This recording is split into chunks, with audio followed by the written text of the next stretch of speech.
Congratulations, parents. You've made it through those first 2 difficult months of parenting. By 2 months old, your baby should smile at you or seem glad to see you when you appear. She may look at your face or may follow you around as you move. When you lay your baby down for tummy time, he will lift up his head or push his arms or shoulders up. Now, I do want you to make sure to give the baby some tummy time every day. Always lay him to sleep safely on her back, but let her have some tummy time during the day. That's awake time when you should be there right with the baby playing with her, and you'll see that we start to push up and turn that head up. So put some interesting things, whether that's your face or a toy, in front of the baby at eye level to help with that. So what else do you need to do at 2 months old? Well, if you haven't done it already, take a night off. Seriously, I mean it, take a night off. Find a reliable, safe babysitter. Send the baby to grandma's. Whatever you need to do to have some normality back in your life. Go out to dinner, go out to a movie, spend a little bit of time away from the baby if you haven't done that already. You need to take care of yourself and keep your life as normal as possible. Never, ever, ever, ever, for any reason, ever shake a baby. I'm sure you know this, but as a pediatrician, it's very important that I remind you that. If you get frustrated, if you get upset because the baby is crying and you can't seem to comfort her and you don't know what's going on, set the baby down in a safe place and walk away. Take some deep breaths, do whatever you need to relax. Come back and check on the baby in 2, 3, 4, 5 minutes. When you take your baby for rides in the car, make sure that the baby is always safely buckled in that car seat facing the back every time, all the time. If you haven't done it already, I really encourage you to have your car seat inspected by a certified child passenger safety technician. You can find more information about that in my video, Car Seat Check. When your baby was born in the hospital, he should have had his first hepatitis B vaccination. Depending on risk factors and when your baby was born, your baby may also have had an RSV vaccine. But it's at 2 months old that we give baby the first full set of vaccines. If you have any questions or concerns about your baby's vaccines, please talk to your healthcare provider. Vaccinating babies to keep them safe against several types of infections is one of the strongest and best healthcare recommendations that I can make for your baby as a healthcare provider. Depending on where you live and what your baby's healthcare provider has available, it might be between 2 and 4 shots that your baby will get, plus probably a little drink against a virus called rotavirus. The shots protect against viruses and bacteria that you may have heard of, including diphtheria, tetanus, pertussis, polio, hepatitis B, and pneumococcal disease, which is a bacteria that causes pneumonias, ear infections, many different types of infections in babies. Haemophilus influenza type B, or Hib, is another bacteria that causes a variety of infections in babies and is most known for a severe infection that can cause breathing problems. After your baby gets their vaccines, it can be perfectly normal for baby to have a little bit of low-grade fever for 24 to 48 hours or so after getting the vaccines.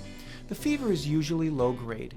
The temperature itself doesn't actually hurt the baby, so if the baby's feeling warm but is otherwise doing fine, you may not need to do anything at all. But if the baby is fussy or not acting like themselves or otherwise seems to not be feeling well, a dose or 2 of baby Tylenol or baby acetaminophen, which is the generic name for Tylenol, also called paracetamol in some places of the world, not usually in the US. But a single dose of that is usually all it takes to help baby and keep down that fever. You can give a couple of doses over the next couple of days if you need to. Be sure to check with your baby's doctor about the correct dosing for acetaminophen or Tylenol, because dosing varies based on what the weight of your baby is. There's weight-based dosing for Tylenol and there's age-based dosing. Whenever you know the weight is much more accurate. So that's the best way to dose baby Tylenol. Colicky behavior can be very normal in babies at this age. In fact, most babies don't start with colic until they're 4 to 8 weeks old. so you might just have been experiencing this now. A colicky baby frequently has bouts of fairly unconsolable crying for no apparent reason.